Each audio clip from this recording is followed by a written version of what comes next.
Olá, está iniciando mais uma aula de ciências e a aula desta semana é uma continuação. A gente está falando sobre a quarta revolução industrial e essa é a continuação do primeiro vídeo. Então, se você não viu o vídeo ainda sobre quarta revolução industrial, assiste ele para depois assistir esse vídeo.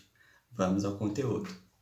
Continuando a quarta revolução industrial, a gente viu no vídeo passado sobre as principais tecnologias que a quarta revolução trouxe e inovou para o mercado. E todas aquelas tecnologias que eu citei, que eu dei como exemplo, a gente pode chamar elas de um conjunto, né, de tecnologias disruptivas. O que significa isso? Que essas tecnologias elas quebraram uma barreira, elas inovaram ao ponto de criar realmente inovações. São coisas, são objetos, tecnologias que até então não existia e nem se pensava que poderia acontecer, que poderia funcionar. E essas tecnologias, a cada dia que passa, a cada semana, a cada ano, a gente vê que elas estão se inovando, estão se expandindo, tá aparecendo novas formas de usar a tecnologia, novas formas de usar a robótica a favor da humanidade. Então, quando a gente chama de tecnologias disruptivas, são essas novidades, essas tecnologias inovadoras que elas estão quebrando barreira. Elas não são mais uma coisa que já se esperava que aconteceria. São tecnologias realmente que estão inovando o mercado. Então, isso que significa tecnologias disruptivas, ok? Quando a gente pensa um pouquinho nessas tecnologias, a gente falou sobre os benefícios que elas podem ser usadas em qualquer área da ciência, né? Podem ser usados para diversos benefícios da sociedade, criação de medicamento, saúde, meio ambiente, ecossistemas, engenharia, matemática, indústrias. Todo mundo se beneficia com essas novidades tecnológicas. Só que a gente também tem que ter uma visão de o que utilizar essas formas, o que a gente utilizar essas tecnologias pode trazer como consequências para o planeta, para a sociedade. E aí que a gente entra em três pontos muito importantes que a gente precisa destacar. Quais são eles? O primeiro é a produção em massa. Como as novas tecnologias elas vêm ganhando um espaço gigantesco, nós como sociedade a gente quer consumir essas tecnologias. E as indústrias sabem disso, então por isso que elas produzem em massa. Elas produzem mais da capacidade que elas podem vender.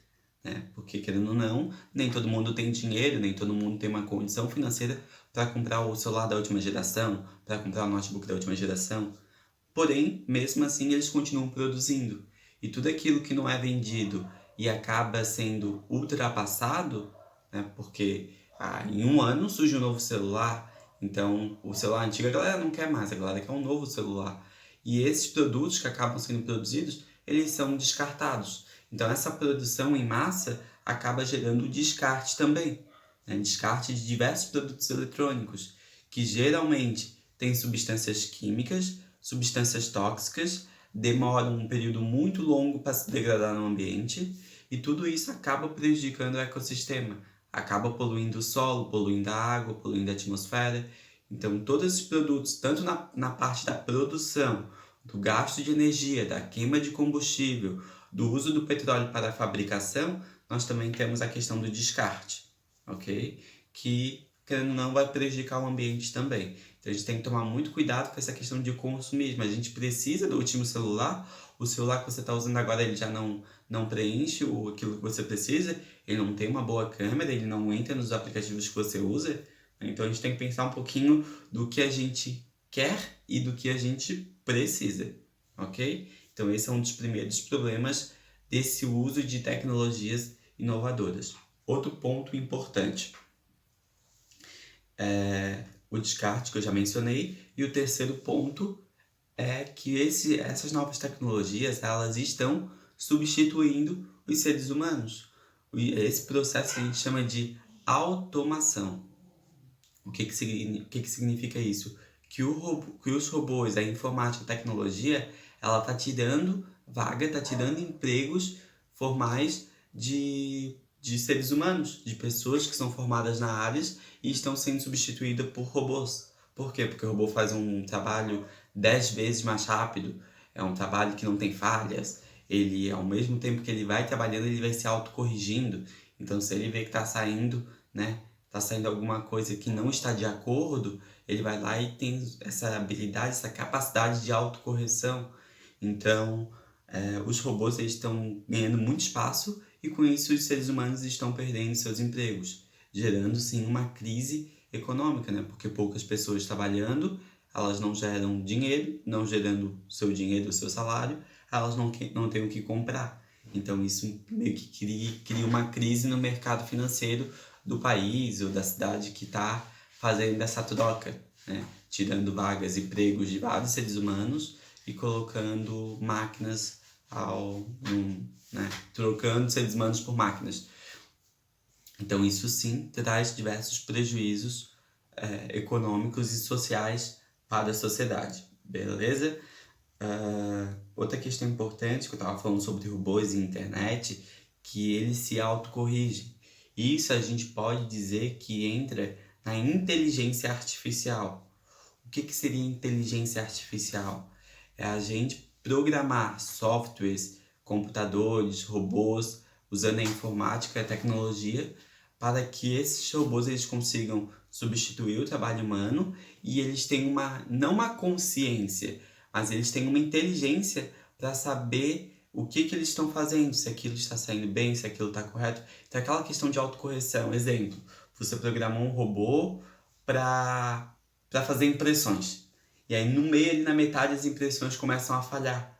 Com um computador que tem uma inteligência artificial, ele consegue identificar essas falhas, identificar o problema e fazer uma autocorreção disso. Então ele vai aprendendo com seus erros e isso vai ficando armazenado na memória dele. Então, quanto mais ele trabalha, quanto mais ele tem suas atividades, mais ele vai gravando, né? Gravando aquele conhecimento num drive, numa nuvem, num backup, e ele começa a utilizar esse conhecimento adquirido pela experiência do robô. Então, a informática, o robô, eles podem ter inteligência artificial. Não é toda a tecnologia, não é toda a informática que tem, mas ultimamente a inteligência artificial está sendo inserido em diversos equipamentos. E isso também traz aquele prejuízo de ser trocado o trabalho humano pelo trabalho robótico, por ser mais rápido, por ser 100% ou às vezes até mais viável na questão de erros e falhas que um ser humano comete e um robô não, porque o robô ele faz o trabalho automático. Então, quando ele faz uma coisa certa, ele continua fazendo aquilo e só vai corrigir, ter um reparo, caso ele note que algo não está saindo de acordo. Então, a inteligência artificial está crescendo muito, né, no mercado, tanto nas indústrias quanto no mercado automotivo, mercado também da medicina, né, hospitais estão investindo em equipamentos eletrônicos, tem até imagens no livro didático que a gente pode estar observando, que são mesas cirúrgicas que não se utiliza mais de médicos. É todo um aparelho eletrônico e ele que faz a cirurgia de forma automática, né? Aí entra na questão, você, como ser humano, você confiaria em máquinas?